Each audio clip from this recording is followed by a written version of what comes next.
First period आने के बाद आपकी हाइट कितने दिन तक और बढ़ सकती है और क्या ऐसा पॉसिबल है भी या नहीं पॉसिबल है।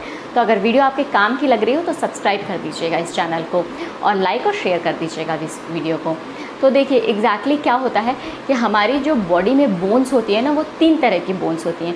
हमारी हैंड्स में जो होती हैं वो शॉर्ट बोन्स पाई जाती हैं, बैक में जो होती है मतलब इस पोर्शन की जो बोन्स होती है वो सेगमेंटेड बोन्स होती हैं, और जो लेग्स की बोन्स होती हैं एग्जैक्टली वही होती हैं लॉन्ग बोन्स, जो कि हमारी हाइट को डिटरमाइन करती हैं। तो मैं थोड़ी सी चीज़ें आपको बता देती हूँ बोन्स के बारे में। देखिए जो लेग्स की बोन्स होती है ना, स्पेशली उन्हीं के बारे में हम लोग बात करेंगे। जो लॉन्ग बोन्स होती हैं उसके 3 पार्ट्स होते हैं। एक होता है एपिफाइसिस, दूसरा होता है मेटाफाइसिस और थर्ड होता है डायफाइसिस। अब ये मत सोचिएगा कि कहाँ मैं साइंटिफिक टर्म्स में आपको लेकर के जा रही हूँ, मैं कुछ चीज़ ऐसी बता रही हूँ जिससे आप समझ पाएंगे कि हाँ एग्जैक्टली हाइट बढ़ती कैसे है।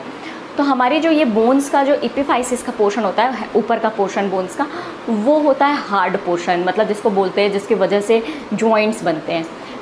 मेटाफाइसिस का पोर्शन होता है उसको डेलिकेट बोन्स बोलते हैं या फिर कच्ची हड्डी बोली जाती है, और जो डायफाइसिस होती है वो नीचे के पोर्शन होती है बोन्स की। तो एग्जैक्टली ये जो मेटाफाइसिस का पोर्शन होता है ना बोन्स का, ये रिस्पॉन्सिबल होता है हाइट को इंक्रीज़ करने के लिए, क्योंकि यही बढ़ता रहता है। क्योंकि ऊपर का एपिफाइसिस का पोर्शन तो ऑलरेडी हार्ड होता है, वो तो ग्रो करेगा नहीं। नीचे का पोर्शन भी जॉइंट्स बनाने में लगा होता है तो वो भी ग्रो नहीं करता। तो एग्जैक्टली जो ग्रोथ होती है वो मेटाफाइसिस के पोर्शन में ही होती है। अब जब फर्स्ट पीरियड आ जाता है किसी गर्ल्स का, तो उसकी वजह से बॉडी में बहुत सारे चेंजेस होते हैं, मतलब हार्मोनल लेवल पे फिजियोलॉजिकल बहुत सारे चेंजेस होते हैं बॉडी में। उस टाइम पे क्या होता है कि बॉडी में कुछ ऐसे हार्मोन्स बढ़ते हैं, जैसे कि ईस्ट्रोजन हार्मोन होता है जो कि काफ़ी ज़्यादा बढ़ जाता है।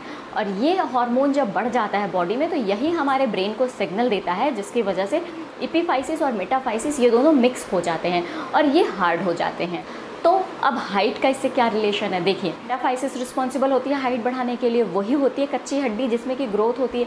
जब वो एपिफाइसिस के साथ मिक्स होकर के हार्ड हो जाएगी तो हाइट बढ़ना बंद हो जाएगी। लेकिन इसका ये बिल्कुल भी मतलब नहीं है कि जैसे ही फर्स्ट पीरियड आया आपका तो उसके अगले महीने से ही आपकी हाइट बढ़ना बंद हो गई या अगले साल से ही हाइट बढ़ना बंद हो गई, ऐसा बिल्कुल भी नहीं है। देखिए बॉडी में कोई भी रिएक्शन या कोई भी रिस्पॉन्स बिल्कुल क्विक नहीं होता है, हर चीज़ बहुत ही स्लो मोशन की प्रोसेस होती है। तो ये भी बहुत स्लो प्रोसेस होती है।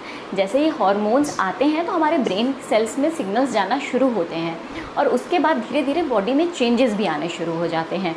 तो इस प्रोसेस को होने में एटलीस्ट मतलब मिनिमम अगर मैं बात करूँ तो 2 साल लगते हैं।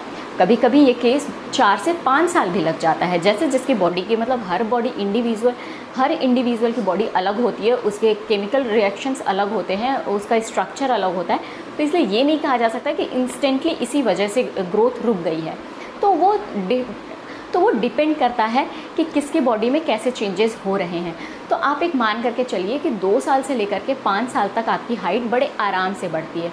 अगर एज की मैं बात करूं तो 12 से लेकर के 18 साल तक लड़कियों की हाइट बिल्कुल आराम से बढ़ सकती है बिना किसी परेशानी के, क्योंकि जब हार्मोन्स बढ़ते हैं बॉडी में तो ब्रेन में सिग्नल जाता है और फिर प्रोसेसिंग, मतलब उसको मैच्योर होने में, मेटाफाइसिस को मैच्योर होने में 4 से 5 साल आराम से लग जाते हैं। तो इसलिए अगर आपके पीरियड्स आ गए हैं तो ये बिल्कुल मत सोचिए कि अब आपकी हाइट नहीं बढ़ सकती।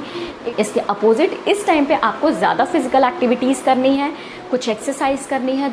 अगर आपको लग रहा है कि आपकी हाइट ऑप्टिमम नहीं हो पाई है तो इस टाइम पे आप ज़्यादा एक्टिव हो जाइए फिजिकल लेवल पे, कुछ स्ट्रेचिंग करिए, कुछ फिजियोथेरेपी की हेल्प लीजिए, और यही वो टाइम है जब आप अपने हाइट को अच्छे से इंक्रीज़ कर सकते हैं। क्योंकि देखिए एक बार अगर फ्यूज़ हो गई बोन्स, एपिफाइसिस और मेटाफाइसिस एक बार जब फ्यूज़ हो गई, हार्ड हो गई, तो उसके बाद फॉर श्योर आपकी हाइट अब नहीं बढ़ेगी। तो इसलिए कोशिश करिए कि उससे पहले ही उसके ऊपर वर्क कर लीजिए। दूसरी चीज़ की कहा जाता है कि जो हाइट होती है वो जीन्स पे डिपेंड करती है। काफ़ी हद तक ये बात सही भी है, लेकिन एग्जैक्टली अगर एनाटॉमिक लेवल पे, स्ट्रक्चर लेवल पे हम लोग बात करें तो मेन रोल होता है यही एपिफाइसिस और मेटाफाइसिस का। तो इसलिए अब आपको समझ में आ रहा होगा कि हमारी फिज़िकल एक्टिविटी का कितना रोल होता है हमारी हाइट को बढ़ाने के लिए। दूसरी बहुत इम्पॉर्टेंट चीज़ गर्ल्स, इसीलिए कहा जाता है कि अपनी डाइट को हमेशा बैलेंस करके लिया करो।